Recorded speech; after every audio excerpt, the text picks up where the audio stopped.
Hello अस्सलाम वालेकुम dear MD cat aspirants. उम्मीद है आप सब खैरियत से होंगे। डियर कैंडिडेट्स, एमडी कैट ने रिसेंटली मेडिकल एंट्री टेस्ट जो अभी कंडक्ट की थी ऑल ओवर पाकिस्तान में, तो उनके हिसाब से मैं इंग्लिश का पोर्शन अभी आपके सामने सॉल्व करने जा रहा हूँ। तो बिना देरी के चलो स्टार्ट करते हैं। तो पहला हमारा एमसीक्यूज़ है, कावर्डाइज इज़ एन और एग्जाम्पल ऑफ।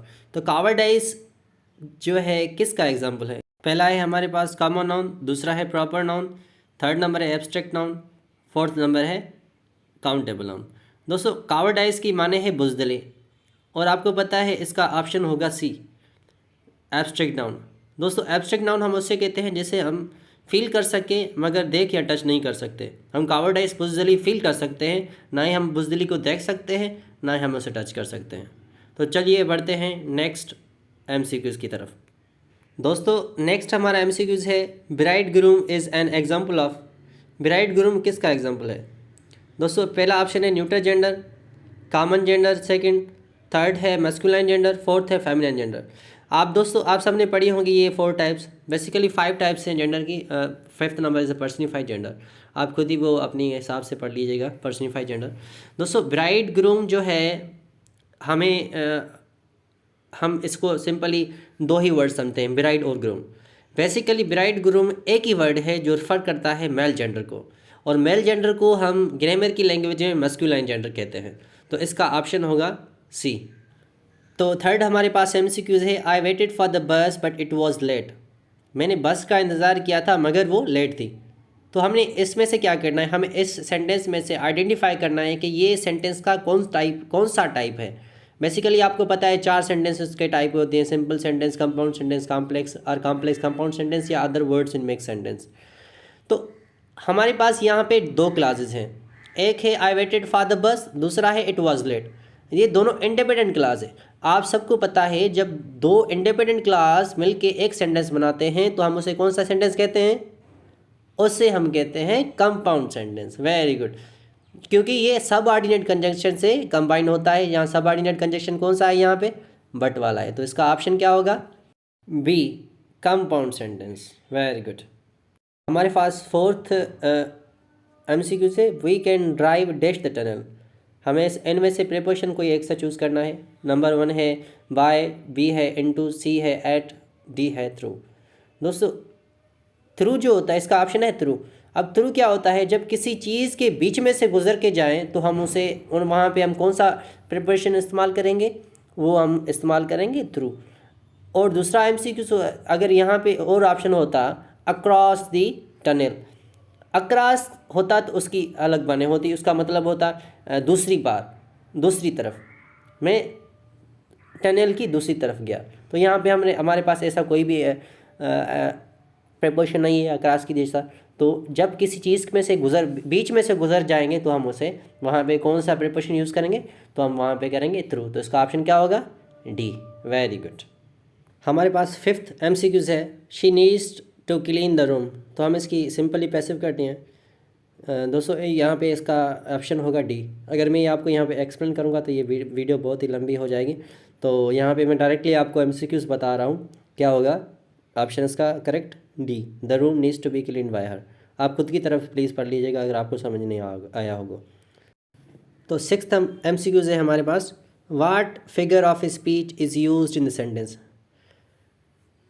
इनमें इस सेंटेंस में से कौन सा फिगर ऑफ स्पीच यूज़ किया गया है? फ्रेंड्स आप सब ने फिगर्स ऑफ स्पीच पढ़े होंगे। ग्रामर में एक टॉपिक है फिगर्स ऑफ स्पीच, जो बेसिकली पोइट्री में यूज़ होती है किसी भी लैंग्वेज को ब्यूटीफाई करने के लिए, और या अफेक्टिव लैंग्वेज यूज़ करने के लिए हम फिगर्स ऑफ स्पीच यूज़ करते हैं, स्पेशली पोइट्री में। ठीक है, तो सेंटेंस है हमारे पास, he is the black sheep of the class. अब ब्लैक शीप जो हमारे पास है ये इडियम है जिसकी माने है बुरा इंसान। ये किसके लिए इस्तेमाल होता है? किसी ऐसे इंसान के लिए जिसका करेक्टर ठीक नहीं हो। तो यहाँ पे हमारे पास ऑप्शन है ए सिमिली, बी मेटाफोर, सी एलिट्रेशन, डी हाइपरबोले। दोस्तों इसका ऑप्शन होगा मेटाफर। अब मेटाफर एंड सिमिली में सिंपली ऐसा सिंपली थोड़ा सा फ़र्क है। सिमली जो होती है कंपैरिजन के लिए इस्तेमाल होती है और मेटाफर भी कंपैरिजन के लिए इस्तेमाल होती है। सिमली जो होती है वहाँ पे हम एज और लाइक इस्तेमाल करते हैं। इफ़ आई से she is like a black sheep, तो यहाँ पे हम लाइक का इस्तेमाल करके किसी एक को कंपेयर कर रहे हैं दूसरे से, तो ये कौन सा एग्जांपल होगा? सिमली का। मेटाफोर क्या होता है? मेटाफर हम डायरेक्टली किसी को किसी से कंपेयर करते हैं, like she is a moon, वो एक चांद है, चांद का टुकड़ा है, इस हिसाब से। लाइक अगर ऐसे ही मैं इसी को सिमली में यूज़ करूँ तो ऐसे ऐसे कहूँगा she is like a moon, क्योंकि हमने इनडायरेक्टली कंपेयर किया शी को मून से लाइक का इस्तेमाल करके। तो एलिटेशन होती है, एलिटेशन से सिंपली ऐसे वर्ड्स जो होते हैं सेम साउंड्स के जो एक ही सीरीज़ में आए, जैसे Betty Betty bought a butter, the butter was bitter, bet bought a butter, that butter was better, better better butter, ऐसे जो वर्ड साउंड हो रहे हैं सेम हो रहे हैं तो सेम एलिटेशन कहते हैं। और हाइपरबोलिक एक्सरेशन होती है सेंटेंस की, ये खुद आप पढ़ लीजिएगा अपनी तरफ से। तो इसका करेक्ट ऑप्शन होगा बी, मेटाफर। हमारे पास नेक्स्ट एमसीक्यूज है 7th। Had I studied very well. दोस्तों ये क्वेश्चन पूछ रहा है, तो मैं समझता था यहाँ से I had study very well ऐसे होना चाहिए था। तो आई हैड या had I studied very well comma I dash rewarded with scholarship, अगर मैं स्टडी करता तो मुझे स्कॉलरशिप से नवाजा गया होता। ये दोस्तों ये क्या कर रहा है? ये ख्याली बात कर रहा है। आप सबको पता है जब कोई ख्याली बात करते हैं तो हम वहाँ पे वुड का इस्तेमाल करते हैं। तो इसका करेक्ट ऑप्शन क्या होगा? Would have been, D option. Very good. और 8th नंबर एमसीक्यूज हमारे पास है my brother and I, sorry यहाँ पे मिस्टेक हो गई है, यहाँ पे आई होगा। My brother and I met in acquaintance of dash on the shopping mall. Acquaintance means वाकफियत होती है। तो हमारे पास एक ऑप्शन है आवर सर्विस, दूसरा है अस, बी है अर और डी है अर्स। तो यहाँ पे ऑप्शन होगा डी, अर्स।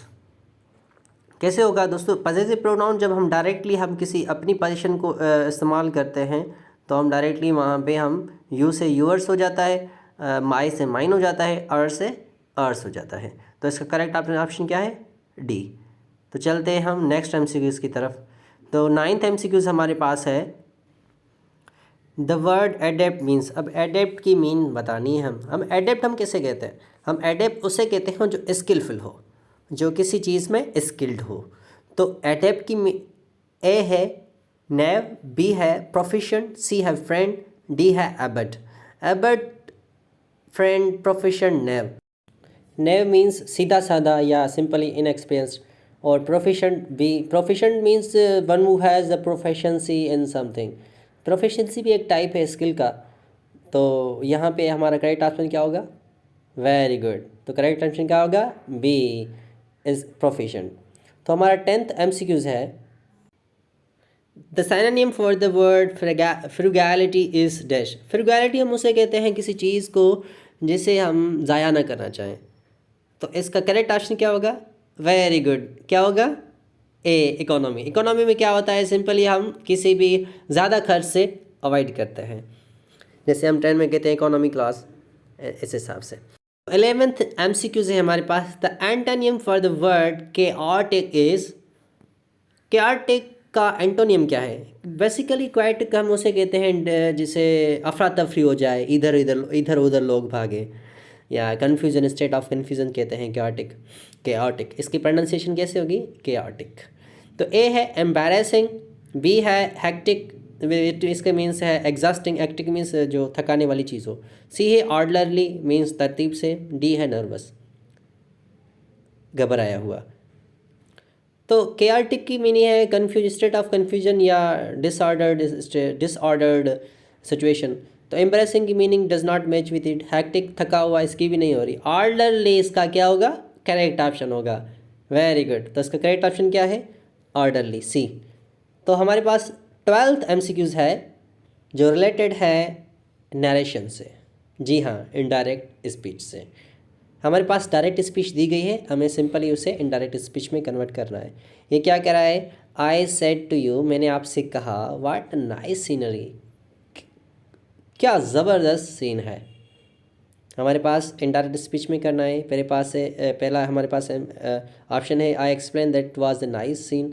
देखिए आप ये सेड पढ़ा है, जब हम लास्ट में आप देखें वाट अ नाइस सीन के साथ क्या पढ़ा है, एक्सक्लेमेशन मार्क पढ़ी है। तो एक्सक्लेमेटरी मार्क जो होती है, जो सिंपली एक्सक्लेमेटरी सेंटेंस को क्या करती है, जाहिर करती है। तो इसका मतलब होगा ये एक्सक्लेमेशन की मार्क दिखा रहा है तो हैरानी की बात दिखा रहा है, तो हैरानी के लिए हम सिंपली वर्ड एक्सक्लेम्ड इस्तेमाल करते हैं। तो हमारे पास सेट किस में कन्वर्ट हो जाएगा, एक्सक्लेम्ड में। आई तो ए है, I explain that was a nice scene, वहाँ पे सेट पड़ा है, वहाँ पे वाट अ नाइस सीनरी, वहाँ पे वर्ब का इस्तेमाल नहीं हुआ है। ठीक है, तो I explain that it was a nice scenery. दूसरा है I exclaim that it was a nice scene, it is a nice scene, वहाँ पे वाज पड़ा है, यहाँ पे इज़ बी में। सी क्या है, I told you that was a nice scenery. अब टोल्ड यू तो ये नहीं हो सकता क्योंकि वहाँ पे एक्सक्लेमेशन मार्क पड़ी है, तो हमें एक्सक्लेम का ही इस्तेमाल करना है।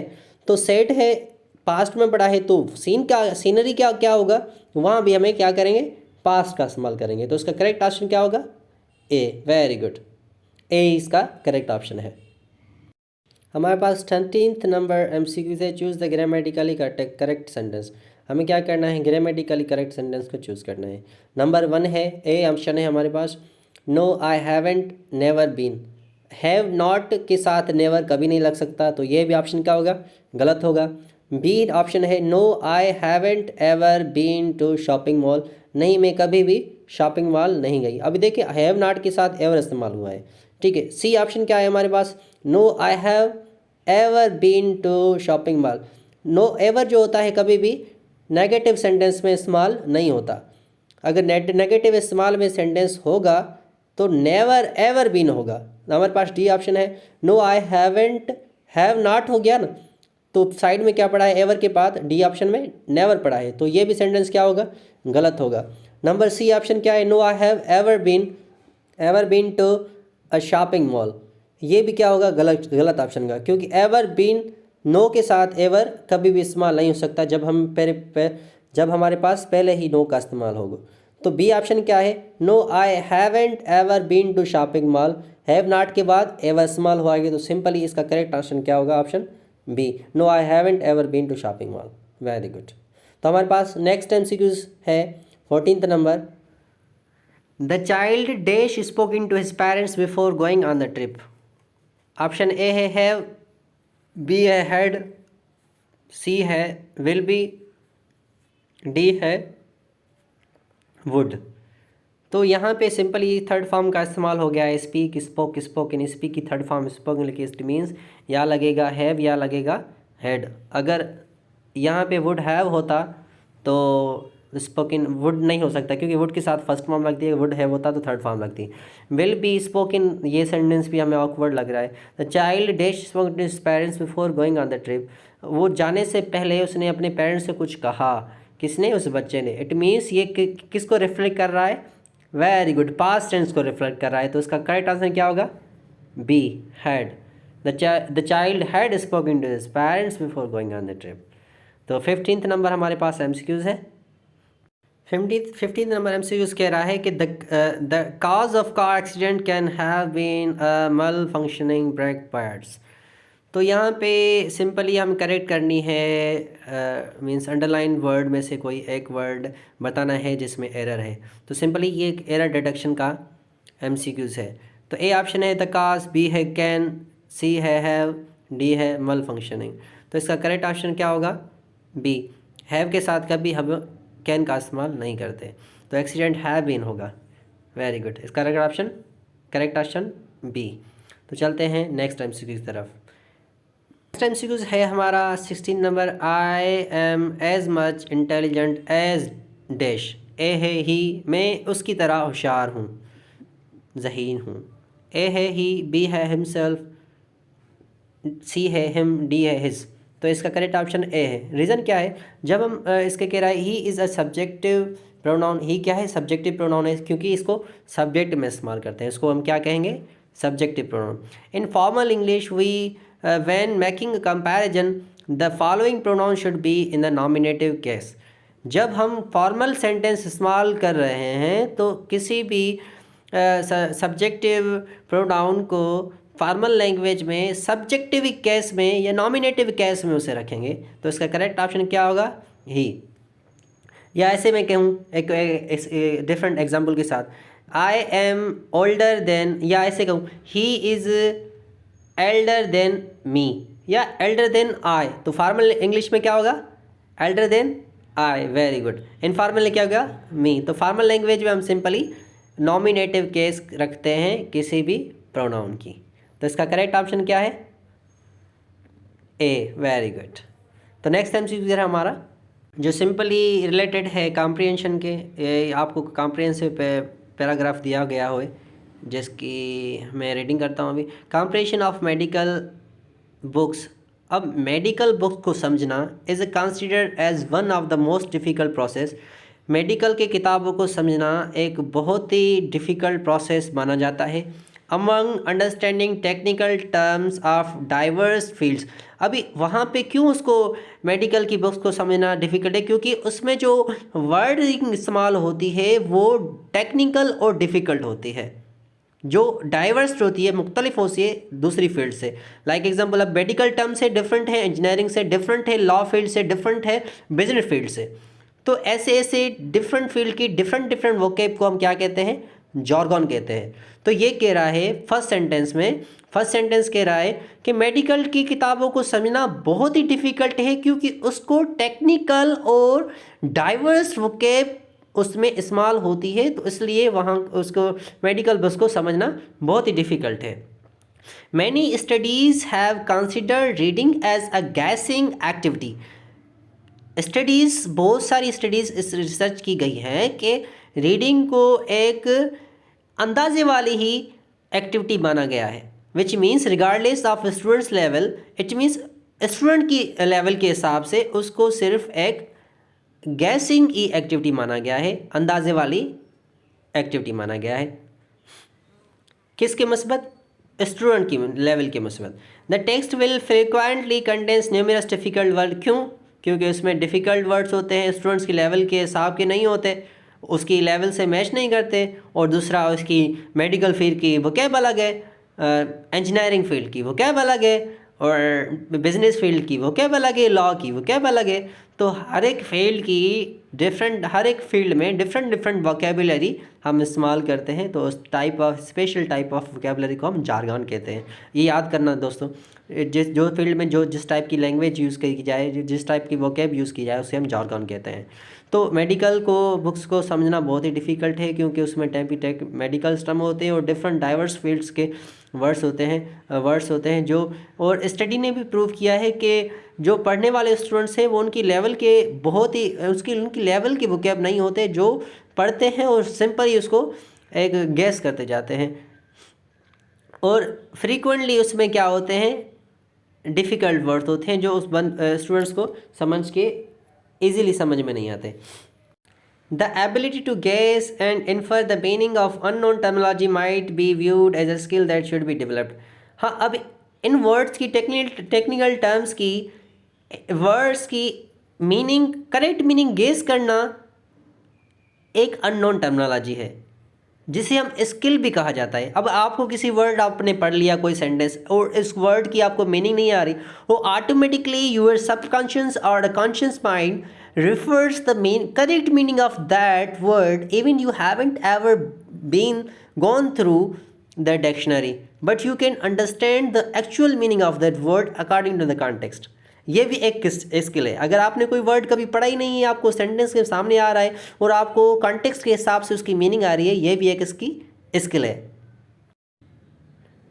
ये क्या है? एक स्किल है। तो ऐसा स्किल क्या करना चाहिए? हर किसी में डेवलप्ड होना चाहिए। तो आप आई होप ये आपको कॉम्प्रिहेंशन समझ में आ गई है। तो इसके एमसीक्यूज़ हम सॉल्व करते हैं। तो इसका एमसीक्यूज़ है ऑल एक्सेप्ट ट्रू। क्या कह रहा है? सब इसके स्टेटमेंट सही है regarding that paragraph that we just have red.